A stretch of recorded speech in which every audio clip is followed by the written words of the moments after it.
여러분 안녕하세요. 주인의 삶입니다. 오늘은 오늘 규제 완화 발표가 있었죠. 네. 오늘 대거 조정지역이 해제가 되었고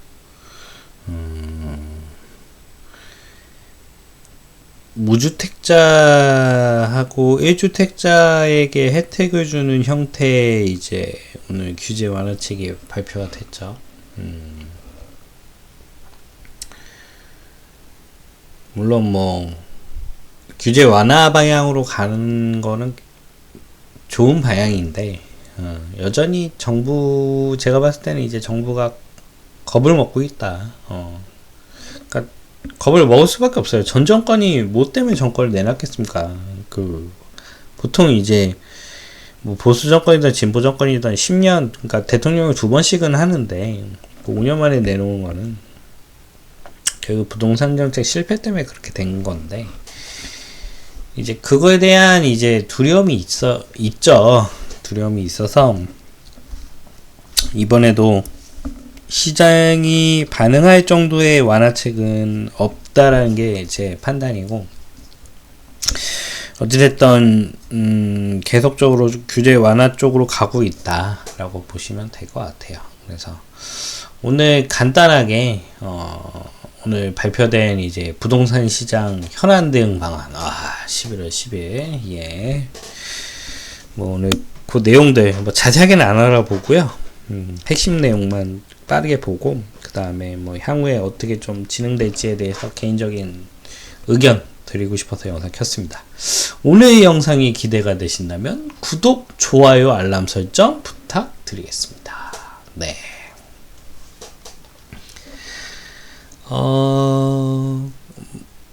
어제 내일 오전에 규제 완화를 하겠다고 우선은 소문이 돌았죠. 소문이 돌아서 지금 오늘 아침에 이제 뭐 내용이 발표가 됐는데 뭐 많은 분들이 좀 예상했던 수준의 내용이었던 것 같아요. 하나 좀 새로웠던 거는 이제 등록임대 사업자 그거 조금 다시 부활시키겠다라는 내용 제외하고는 시장에서 뭐 충분히 이해가 될 정도의 내용이었고, 뭐 최근 뭐 매매 하락세, 뭐 전세 하락세 지속 뭐 이렇게 써 있는데 뭐 내용은 뭐 이거는 한번 읽어보시면 좋은데 뭐 큰 의미는 없고요. 결국 오늘 핵심 내용은 뭐 크게 한 4가지 정도로 좀 정리를 해볼 수 있을 것 같습니다. 네, 오늘 이렇게 해서 제가 정리를 해봤는데, 첫 번째는 이제 조정지역을 대거 해제했죠. 네, 그래서 지금 광명, 하남, 성남, 과천 그리고 서울을 제외한 모든 지역이 조정지역이 해제가 됐습니다. 참 이걸 보면서 좀 감회가 저는 좀 새로웠어요. 네. 전 정권에서 이제 정말 무지막지하게 조정지역 다 설정하고 정말 그때 막 조정지역 피해가지고 막 투자하고 뭐 아사리판도 아사리판이 없었는데, 정말 이 핵심 입지들을 제외하면 모두 이제 조정지역이 해제가 됨으로써 이제 많은 지역들이 비조정지역으로 이제 포함이 됐다. 이제 뭐 비규제 지역으로 이제 풍선 효과가 이제 있고 뭐 이런 거는 전혀 없을 것 같고, 근데 이제 문제는 결국 뭐 뒤에서 말씀드릴 부분인데, 뭐 DSR하고 이제 취득세를 풀지 않는 이상 뭐 조정지역 해제하는 거는 이게 큰 의미가 없습니다. 네. 그래서 뭐 요 지역들은 정말 정부에서 인정하는 정말 핵심 입지로 남겨놨다는 거 보시면 될 것 같고, 뭐 제 지인들도 그렇고 조정지역 풀리면 조금 거의 수요 몰리지 않겠느냐 했는데, 제가 생각할 때는 뭐 그렇진 않을 거라고 생각을 했고, 또 이번에도 마찬가지일 거라고 생각을 해요. 이번에도 마찬가지고 뭐 이렇게 급 전환은 없다. 결국 급 전환을 일으키려면 결국 취득세하고 DSR을 풀어야 된다는 거고, 그게 아니라면 지금 뭐 규제 완화는 큰 의미가 없다. 왜냐면 지금 이 규제 완화로 인해서 혜택을 받는 분들이 무주택자분들하고 1주택 갈아타기 분들인데, 그분들 입장에서는 사실 상대적으로 다주택자들에 비해서 부동산 정책에 관심도 그렇게 크지 않고, 그리고 조금만 부동산이 가격이 하락한다고 해도 바로 관심을 끊으실 분들이에요. 그래서 그분들한테 혜택을 줘봤자 뭐 지금 상황에 뭐 큰 전환은 없다고 저는 그렇게 보고 있고, 단 과거보다는 어찌됐던 과거에 너무 뭐 이거는 정부와 그 개인이 뭐 한판 해보자 뭐 이런 정도의 막 그 무지막지한 정책들, 뭐 이게 뭐 자본주의 체제가 맞는지에 대한 의문을 들 정도의 그런 규제책들로 이어졌던 것들인데, 어찌됐든 이번에 대거 조정지역이 해제가 됨으로써 이제 그런 정책들하고는 이제 안정이 됐고, 물론 뭐 규제지역에는 그 정책들이 다 남아있는데, 뭐 지금 거의 대부분의 지역을 다 규제지역을 해제했기 때문에 뭐 사실상 큰 의미가 없는, 정말 서울의 주요 입지가 아니라면, 그래서 그런 것들이 이번에 좀 눈여겨봐야 될 것 같아요. 그래서 뭐 어딘 풀고 어디는 안 풀겠다 뭐 이런 찌라시들도 돌았는데, 그것보다 더 깔끔하게 정말 이번에 제가 조정지역 해제한 거는 정말 주요 도시들 빼고는 정말 그냥 누구도 봐도 다 상식적으로 이제 할 수 있는 도시들 다 해제를 해서 웬만한 지역들이 해제가 됐다고 보여지고, 그렇다고 뭐 이게 지금 해제된 지역들이 뭐 급 반등이 나올 것이냐, 급 반등이 나올 것이냐, 저는 그거는 아니라고 봅니다. 네, 그건 아니다.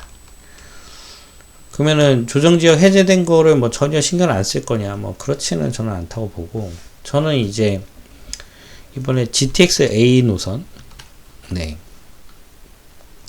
이번에 해제된 지역들 중에 GTX A 노선에 대한 지역들이 가장 좀 큰 수혜를 받을 수 있을 것 같아요. 네. 그래서 물론 뭐 2020년이나 21년처럼 막 엄청난 상승을 거둘 수 있을런지는, 지금 뭐 DSR하고 지금 취득세가 안 풀리고 금리가 계속 오르는 상황이기 때문에, 그렇기 때문에 뭐 그런 반등은 없겠지만, 그렇다고 하더라도 제가 봤을 때는 GTX A의 수혜를 입는 지역들, 최근에 가장 좋지 않았던 동탄, 네, 동탄, 그리고 이번에 규제가 풀린 저는 용인이 아주 괜찮은 것 같아요. 용인이, 성남은 아직 규제 지역이란 말이에요. 그래서 용인이 반사이익을 얻을 수 있을 것 같고, 그 다음에 킨텍스 고양도 상당하고, 그 다음에 파주. 근데 동탄, 파주 같은 경우에는 입주 물량이 계속 있기 때문에 조금 불리할 수가 있고, 용인하고 고양 같은 경우에는 좀 이번 조정지역 해제에 좀 큰 역할을 받을 수 있을 것 같다, 뭐 이렇게 생각이 좀 듭니다. 그래서 그동안 비규제 지역을 찾아서 떠돌았던 그 투자 수요들이 어떻게 보면 다시 우리 부동산 투자의 가장 핵심적인 이슈들, 교통 호재, 일자리, 그리고 주요 입지, 여길로 다시 몰릴 수가 있을 것 같다라고 생각이 들고, 대신 그 몰리는 데에 있어서는 결국 취득세와 DSR이 풀리지 않으면 불가능하다.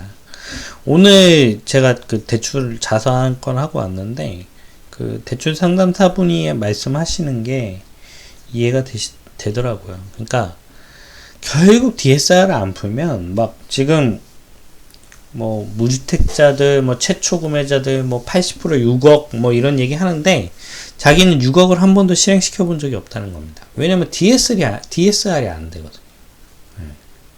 그러니까 무주택자에다가 막 그런 조건들을 다 맞추고 막 최초로 구입하고 막 그 80%에 6억을 빌리려면 연봉이 어마어마해야 된다는 거예요. 그러니까 이건 뭐 조삼모사라는 거죠. 전혀 맞지 않는 그 기준은 이런 혜택이 있다라는 식으로 어필을 하고 이런 거에 지나지 않는다.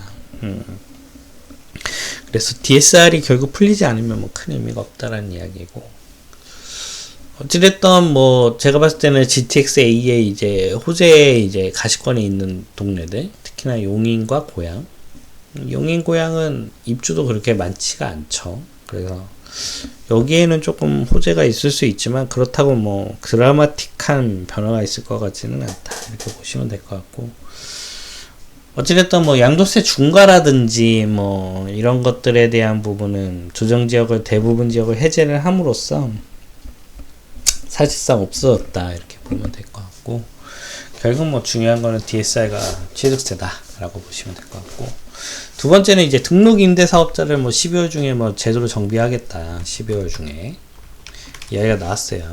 그래서 이제 아파트도 이제 들어갈 수 있느냐 없느냐의 이슈가 있고, 아파트를 등록하게 되면 이제 뭐 종부세만 빼줄지 양도세도 빼줄지는 봐야겠지만, 어찌됐든 다주택자들이 이제 그 다주택을 유지하는데 큰 부담이 덜어지게 되는 거죠. 그러니까 최근에 급매물들이 굉장히 많이 쏟아지고 있는데, 그런 급매물들을 어떻게 보면 좀 시장에서 너네 좀 임대도 좀 공급하면서 좀 버텨봐 라는 식으로 좀 유도를 하는 것 같아요. 그래서 이번에 등록임대 사업자 부분이 좀 어떻게 되는지 좀 눈여겨봐야 될 것 같고, 아파트가 이번에는 들어갈 것 같다, 이렇게 보시면 될 것 같아요. 그래서 조정지역이 아닌 지역들이 이제 대거 늘어났기 때문에 그런 지역들에 이제 등록임대 사업자를 활용하셔가지고 조금 보유세나 이런 부분들을 세이브 하실 수 있다면 그쪽에 조금 가장 먼저 투자 수요들이 몰릴 수 있다. 근데 뭐 이것도 마찬가지로 결국 취득세, DSR, 이게 중요한 내용이다 라고 보시면 될 것 같고, 그 다음에 청년전세를 2억까지, 청년전세 상품이라고 해서 1억에 뭐 1.2%로 빌려주는 상품이 있는데 그게 이제 2억까지 늘어난다는 거죠. 그러면은 지금 전세 수요가 빠지는 이유 자체가 이제 전세 이자보다 월세보다 전세 이자가 더 비싸다는 거예요. 그래서 이게 전세 수요가 빠진다는 건데, 이 청년 전세 대출이 2억까지 늘어나면 이거는 이제 나라 상품이기 때문에, 정부 상품이기 때문에 되게 저렴하게 전세를 거주할 수 있는 혜택을 주는 거면 결국에는 이 2억이 또 유동성을 제공하는 역할을 한다. 그래서 2억 미만의 아파트들에는 어떻게 보면 전세 수요가 또 빠르게 돌아올 수 있는 그런 상황이 될 수 있을 것 같아요. 그래서 지금 많은 분들이 뭐 다른 데 좀 집중하고 있는데 저는 좀 여기에 집중을 했어요. 왜냐면 지금 최근에 제가 아파트 가격이 좀 많이 빠지는 이유는 저도 이제 갖고 있는 아파트들의 시세를 이제 계속적으로 모니터링 하는데, 가장 많이 빠지는 거는 전세와 매매가의 큰 차이, 갭이 큰 아파트들이 좀 많이 빠지는 것 같아요. 그리고 오히려 그 전세랑 매매가랑 큰 차이가 없는 아파트, 갭이 받쳐주는 아파트들은 또 시세를 버텨주는 모습이 보여지고, 또 그런 아파트의 특징은 결국에는 전세 가격 자체, 절대 매가 자체가 저렴한 아파트들이 대부분인데, 이렇게 이제 청년 전세 대출이라든지 이런 것들의 정부 상품으로 결국 월세보다 효용 가치가 더 높은 상품들이 구성이 된다면, 이 정도 가격대에는 또 전세에 대한 수요가 폭발적으로 늘어날 수가 있고, 또 여기에서 좀 빠르게 시장에서 좀 이 부분들에 대한 아파트들이 좀 빠르게 회복할 수 있지 않을까, 개인적으로 이렇게 판단을 하고 있습니다. 그래서 저는 여기에 좀 집중을 해봤고, 어찌됐든 지금 뭐 계속 완화책이 나오고는 있고, 지금 상황이 최악이고, 오늘 조금 전에 이제 뭐 또 미국 인플레이션 지수 뭐 발표가 됐는데 시장 예상치보다는 하이하는 수치가 나왔다고 하죠. 그래서 어떻게 보면 지금 막 뉴스 보고 카톡방 봐도 막 내내 안 좋은 이야기들만 엄청 나오고 있습니다. 제가 조금 느끼는 거는 이게 조금 마지막에 이제 좀 위기이지 않을까라고 생각이 들고, 그러니까 우리가 금리 4% 시대를 안 살아본 게 아니잖아요. 우리가 너무 그동안 제로금리 시대에 좀 적응을 했다가 다시 과거의 금리로 급속하게 올라감으로써 따라가지 못하는 속도 때문에 좀 이런 큰 시장의 하락이 나온다고 저는 개인적으로 판단하고 있는데, 어떻게 보면 이제 금리 인상에 대한 부분도 이제 고점이라든지 기간이라든지 이런 게 끝을 보면서 달려간다면, 이제 본인들 각 포지션에 따른 그 경제 주체 자체가 이제 금리에 대한 냉철한 판단을 할 수 있을 거라고 생각해요. 저는 지금 모든 주체가 지금 좀 패닉 상태에 빠져 있다고 저는 보고 있고, 지금 금리에 대해서 정확하게 판단을 못 하고 있다라고 판단을 하고 있는데, 어찌됐든 이제 그 금리 상승의 이제 끝이 보인다라고 한다는 거는, 어떻게 보면 이제 시장에 어떻게 보면 반등이 오는데 중요한 이슈이지 않을까 개인적으로 이렇게 판단을 하고 있습니다.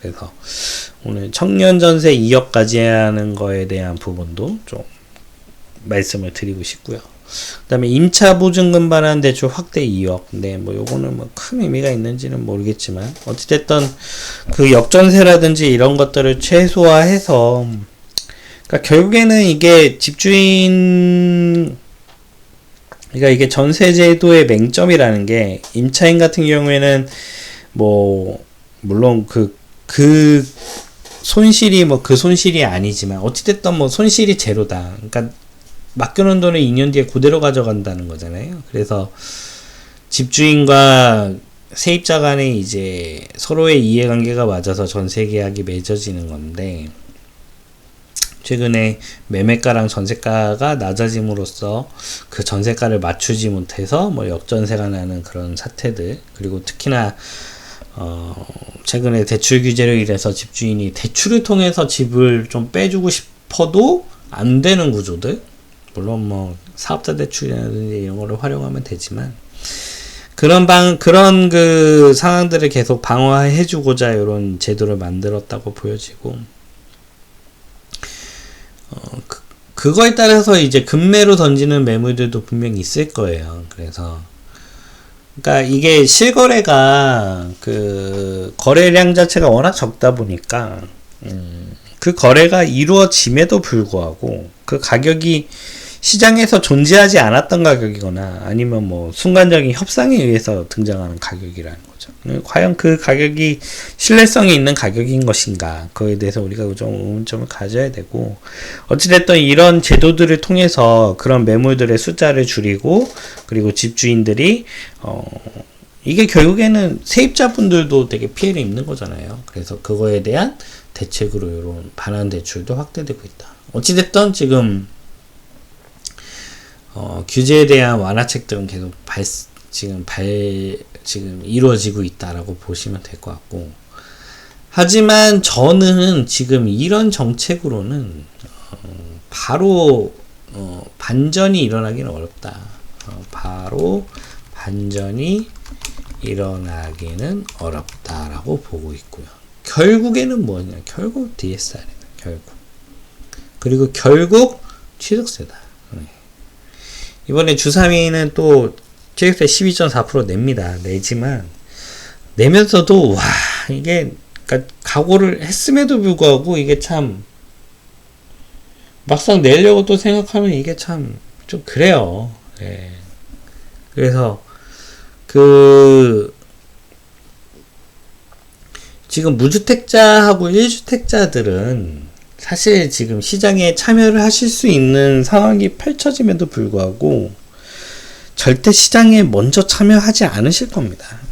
않으실 거고, 결국에는 이제 다주택자들이 얼마나 마중물 역할을 해주냐, 이게 문제인데, 결국 그 다주택자들의 문제는 이제 DSI가 취득세 중과다라고 보시면 될 것 같고, 오늘 요거에 대한 이야기는 전혀 없어요. 그러니까 이거는 저번에 이제 지방들 조금 풀면서 한번 간 봤단 말이에요. 이제 조정지역 해제하고. 그래서 이제 바로 그 국민들이 욕하면 이제 그거 안 하려고 했는데, 이제 보니까 이제 그거 해제도 이제 집값이 떨어지네 하니까 이제 사람들이 이제 조정지역 그 해제하는 건 이제 관심이 없어요. 그래서 이제 더 풀어도 되겠다 해서 이번에 정말 서울과 서울에 인접한 주요 도시를 제외한 모두 풀었는데, 요거는 이제 마지막까지 이제 한번 아껴보고 싶은 거예요. 왜냐면 이것까지 풀었다가 만약에 집값이 반등이 나오면 전 정권이 무너지는 걸 봤기 때문에. 특히 원희룡 이분은 지금 국토부 장관 잘하는 게 목적이 아니잖아요. 이분은 이제 그 윤석열 정권 전기 내각에서 이제 국토부 장관 한번 하고, 이제 후기 내각에서는 당연히 빠지고 이제 대통령 다음에 나오려고 준비할 겁니다. 그 뭐 대통령 나올 때 가장 큰 본인의 업적이 뭐겠어요? 내가 집값을 잡았다. 응? 문재인이가 이렇게 못했던 걸 내가 이렇게 했다라는 게 그 유일한 그걸 든. 그래서 지금 이 난리를 하는데. 근데 만약에 지금 집값이 조금 내렸다고 요걸 규제를 확 푼다, 그런 반등한다 이러면 그분의 이제 이 목적 자체는 다 없어져 버리는 거. 그렇기 때문에 결국 그 DSR과 이 취득세는 지금 꽁꽁 묶어놓고 나머지 정책만 이제 비비 돌려서 하고 있는데, 최근에 좀 제가 드는 생각은 무엇냐면, 우리가 이제 한참 규제가 늘어날 때, 그때는 이제 규제가 늘어나도 이게 약발이 안 먹혔죠. 양발이 안 먹히다가 작년 가을부터 이제 대출 규제가 들어오고 금리가 올라가면서 그동안 문재인 정권에서 만들어놨던 규제 그런 파워가 배가 되고 배가 됐다는 거예요.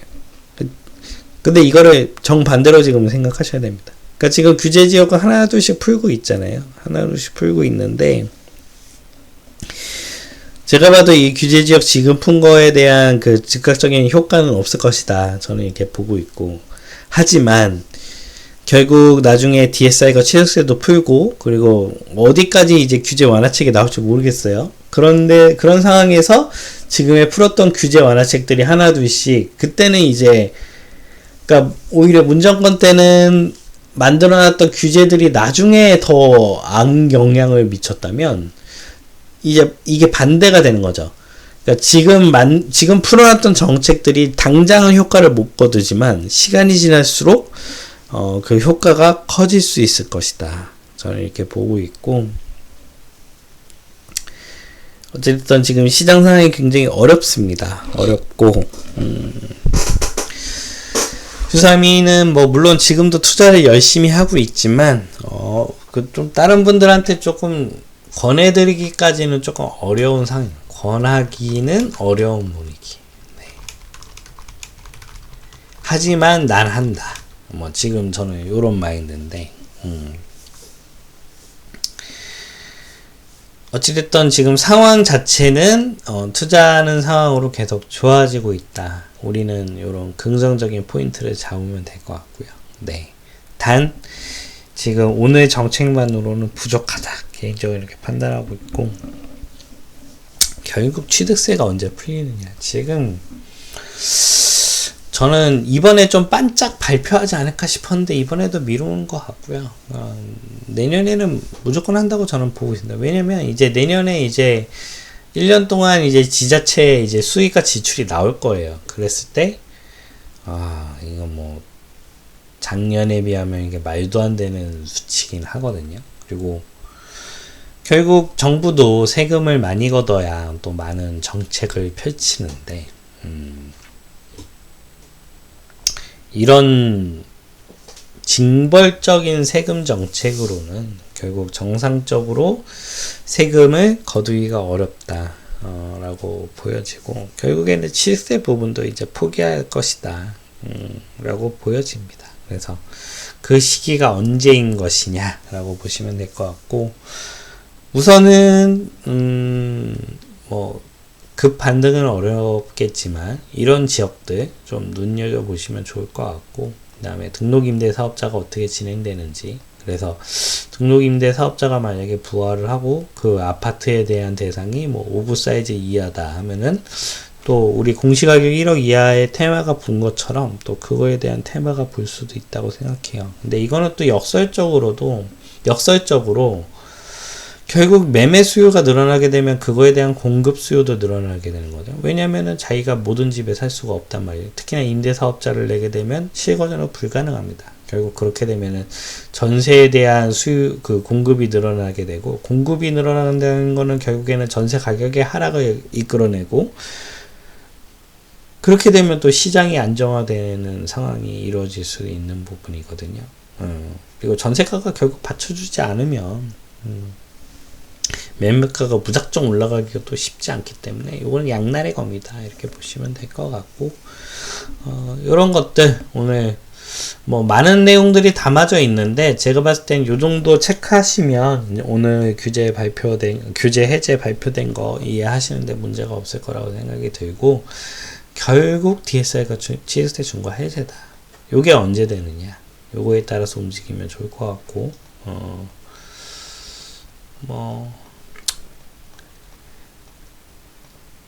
원래는 제가 주위 분들이 좀 자문을 구할 때 적극적으로 집을 사셔라라고 하는 입장이었는데, 한동안은 좀 그러지는 않고 있어요. 그래서 남들한테 저는 권하지는 않은 분위기다. 하지만 나는 하는 분위기다. 왜냐면 만약에 시장이 급하게 또 반등이 일어나면 또 제가 가지고 갈 수 있는 이득도 굉장히 크다고 생각했기 때문에, 어찌됐든 주3일은 최근에 이렇게 생각을 하고 있다. 그리고 오늘 발표된 부동산 시장 현안 대응 방안에 대해서 간단히 말씀을 드렸습니다. 네. 오늘 좀 짧게 벌써 또 26분 떠들었네요. 네, 짧게 설명을 드렸고요. 다음에 또 시장에 대한 분석이 궁금하시다면 구독, 좋아요, 알람 설정 부탁드리고, 그 구독, 좋아요, 알람 설정은 제가 좋은 컨텐츠를 제작하는데 큰 원동력이 됩니다. 네, 오늘 영상은 여기까지고요. 이상 주인의 셈이었습니다. 감사합니다.